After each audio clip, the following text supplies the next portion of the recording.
देश दुनिया की तमाम बड़ी खबरों को देखने के लिए हमारे चैनल को सब्सक्राइब करें और बेल आइकन को दबाएं ताकि सबसे बड़ी खबर सबसे पहले आप तक पहुंच सके।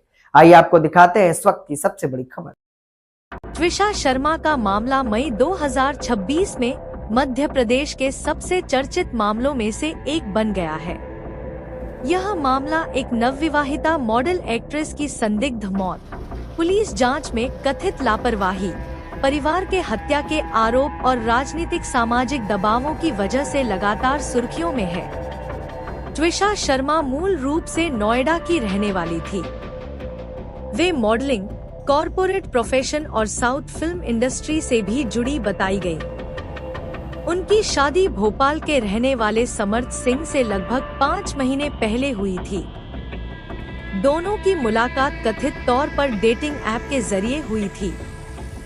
मई 2026 में भोपाल स्थित ससुराल में उनकी संदिग्ध परिस्थितियों में मौत हो गई।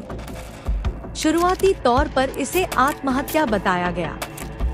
परिवार के आरोप त्विषा के परिवार ने शुरुआत से ही इसे आत्महत्या मानने से इनकार किया और आरोप लगाए कि उन्हें मानसिक और शारीरिक प्रताड़ना दी जाती थी।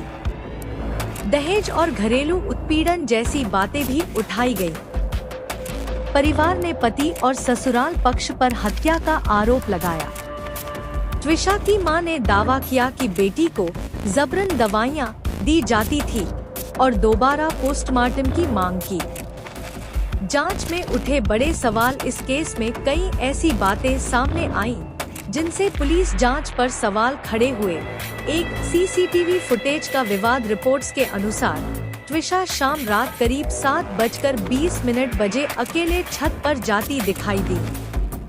लगभग 57 मिनट बाद कुछ लोग उन्हें नीचे लाते और सीपियां देते दिखे, लेकिन एफआईआर में मौत का समय अलग दर्ज होने पर विवाद खड़ा हो गया। 2 बेल्ट लिगेचर सबूत पर सवाल। कथित फांसी में इस्तेमाल बेल्ट शुरुआती पोस्टमार्टम के समय डॉक्टरों को नहीं दी गई थी। बाद में वह जांच के लिए भेजी गई।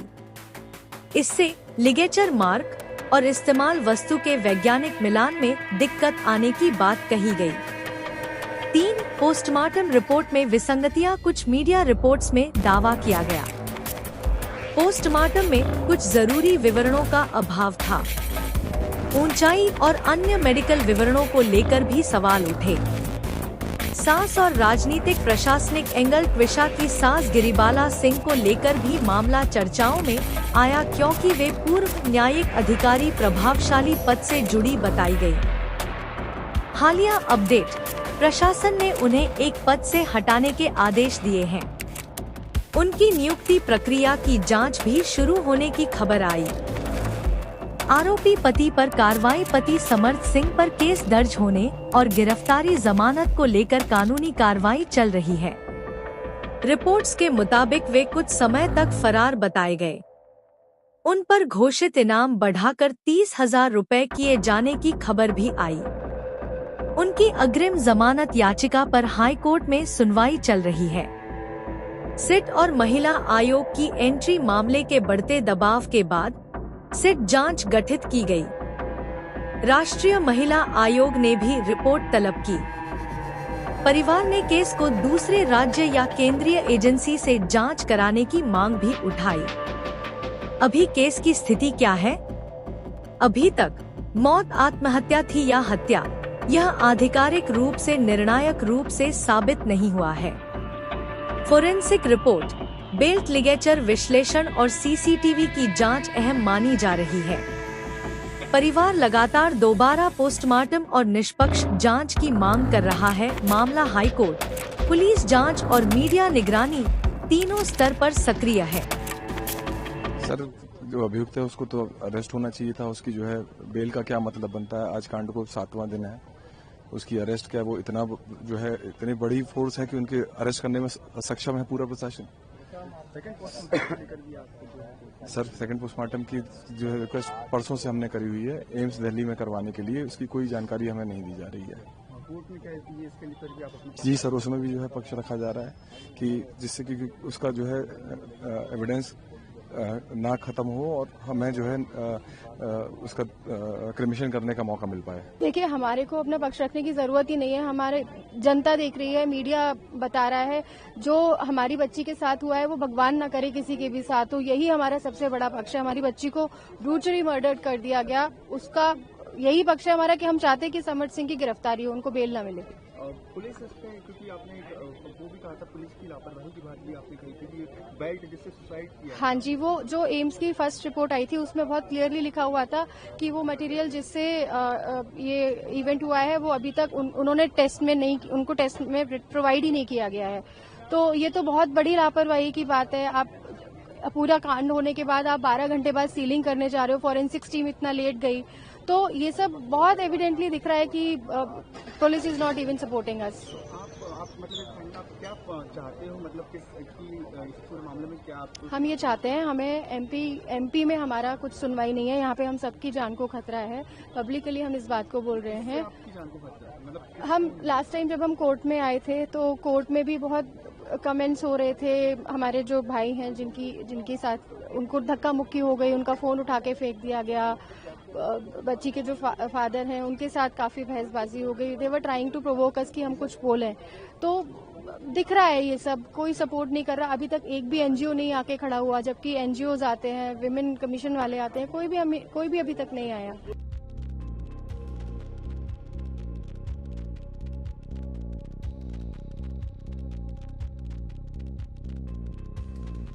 हमारे लिए इट्स अ नाइटमेयर, क्योंकि व्हाटएवर इट इज हमारे घर का एक हिस्सा थी। उसकी जब भी उसने एमटीपी अपनी इच्छा से कराई थी, डॉक्टर्स ने एडवाइस किया था अगेंस्ट दिस। उसी दिन साइकियाट्रिक काउंसलिंग के लिए भी गई थी। उसको दवाइयाँ ऑलिज़ेप्राम जो शिज़ोफ्रेनिक पेशेंट्स को दी जाती, उसने शुरू भी की थी। एक आध दिन ठीक रहती थी, लेकिन फिर अगेन कुछ उसको फिर थोड़ा परिवर्तन आता था। संडे के दिन, दैट इज 2-3 दिन पहले, थोड़ा सा ऑब्जर्व किया, हैंड्स में थोड़ा शिवरिंग था, which is typical of withdrawal symptom. शायद यहाँ आने के बाद, जैसे 30 तारीख को आई है, उसके बाद उसको that source of any addiction to cut off था। पॉसिबल है वो सब कुछ, बट उसके बावजूद भी विद ऑल दैट होप हम फिर भी आगे चले उसके साथ। उसका जो एक काउंसलिंग का सेशन ऑर्गेनाइज हुआ, क्योंकि पहले दिन एक बार गई, उसने समर्थ को फोन करके कोर्ट में बता दिया, I have taken that MTP pill. She told me also, उस दिन मुझे लूज मोशन डायरिया थी, उस दिन बाय चांस हम कोर्ट नहीं जा पाए थे। And I said look, you have done this, लेकिन आपका एक एक नया डायमेंशन होता है वंस यू कैच मदरहुड। तो एक सिंपल वुमन से आप योर एंड फिर एक बहू एंड एक daughter, definitely we always think that you should treat them as daughters, but एक बहू is something so much more. वो पूरी अपनी generations का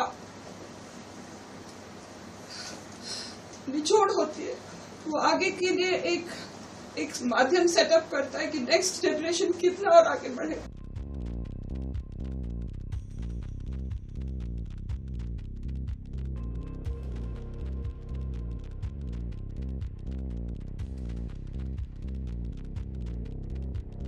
यही कहेंगे सर, आज पुलिस की दलील बहुत अच्छी थी। पुलिस की दलील ये थी कि ये बहुत रसूखदार लोग हैं और ये साक्ष्यों के साथ छेड़छाड़ कर सकते हैं। अगर ये पुलिस की दलील सही है तो इस दलील के अनुसार जो पहला अक्यूज्ड बेल पे छोड़ा गया वो गलत है।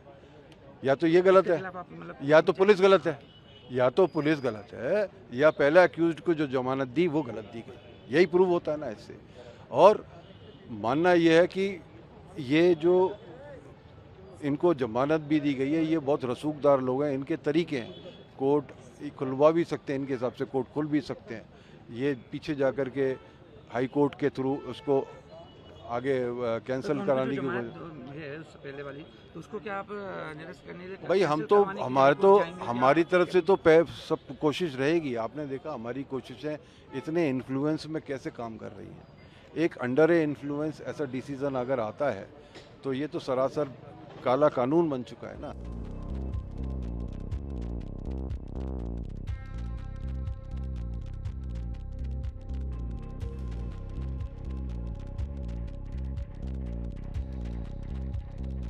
त्रिशा शर्मा वाले मामले में अभी क्योंकि प्रकरण अंडर इन्वेस्टिगेशन है, तो और जितने टीम द्वारा SIT गठित है, तो टीम द्वारा जो भी साक्ष्य हैं वो सब एकत्रित किए जा रहे हैं। साथ ही साथ जो फरार आरोपी है तो उसकी तलाशी के लिए बिल्कुल पुलिस लगातार लगी हुई है। साथ ही साथ उस पर नाम उद्घोषणा की भी कार्रवाई की जा रही है। सर, इसमें अंतिम संस्कार के लिए, क्योंकि अभी तक फैमिली ने बॉडी दी नहीं है, तो फिर अंतिम संस्कार के लिए क्या आप अपील करेंगे कोर्ट में? अभी अंतिम संस्कार के संबंध में एम्स प्रशासन द्वारा थाना प्रभारी को अवगत कराया गया था। तो इस पर से जब परिजनों को अवगत कराया गया तो वो परिजन पोस्टमार्टम कराना चाहते हैं। इस संबंध में उनके द्वारा CP महोदय भोपाल को भी आवेदन दिया गया है और वो अपनी बात कोर्ट में भी रखेंगे। अब जो भी निराकरण है तो सक्षम न्यायालय द्वारा इस संबंध में अग्रिम दिशा निर्देश दिए जाएंगे। प्राइमरी रिपोर्ट में क्या सामने आया है, क्या सुसाइड है या फिर कुछ और भी एंगल निकल कर आए हैं? जो PM रिपोर्ट है, डिटेल PM रिपोर्ट भी आ गई है, तो उसमें cause of death antemortem hanging है। सर, इसमें उनकी सास जो है गिरवाला सिंह, उनके द्वारा भी कुछ आरोप लगाए गए जिसमें ड्रग एडिक्ट की भी बात आई है, तो फिर क्या ऐसा कुछ भी सामने आया है अभी PM में तो ऐसी कोई भी चीज़ अभी नहीं आई है। और PM रिपोर्ट के संबंध में परिजनों को कुछ क्वेरी थी और हम लोगों को भी इसमें कुछ क्वेरी करनी थी डिटेल में, तो इस संबंध में क्वेरी के लिए एम्स जो प्रशासन है, प्रबंधन, उनको भी एक लेटर लिखा गया है और जो लागेज मटेरियल है उसके संबंध में भी दिया गया है। संभवतः आज रिपोर्ट आ जाएगी तो स्थिति और स्पष्ट हो जाएगी। तो परिवार वाले आरोप भी लगा रहे हैं कि वो पट्टा नहीं दिया गया था, बाद में दिया गया है, उसको लेके क्या किया जा रहा है और जो विवेचक है उसके खिलाफ क्या कार्रवाई? जो लागेज मटेरियल के संबंध में तथ्य आए हैं सामने, तो उसमें चूंकि लगेज मटेरियल उसमें जब्त हो गया था, लेकिन जो तत्कालीन इन्वेस्टिगेटिंग ऑफिसर थे उनके द्वारा PM के साथ वो नहीं दिया गया था। तो इस संबंध में उनकी भूमिका देखी जा रही है और जिस तरीके से आती है सामने तो निश्चित तौर पर वैधानिक कार्रवाई। बेटी पढ़ाओ बेटी बचाओ, बेटी पढ़ा दी लेकिन बचा नहीं पाए हम। वो लड़का हमारी बहन का शव लेके अस्पताल में जाने की हिम्मत कर गया और उसके बाद वो 1 घंटे फरार रहा। उसने क्या किया, उसने बॉडी कैसे लाया, बॉडी को कैसे उसने उसका गला घोटा, वो बॉडी किस हालत में थी, क्या वो कपड़े वही थे जो वो हॉस्पिटल में पहन के आई, क्या उसने लड़की को निला दिया? रक्षक भक्षक है, इसकी माँ रिटायर्ड जज है, इसी चीज का इसको गुरूर है। इसको पता है कि पूरा सिस्टम मेरे अंदर है, मेरे पैरों के तलवों के नीचे है और वो प्रूव भी हो गया 2 दिन में।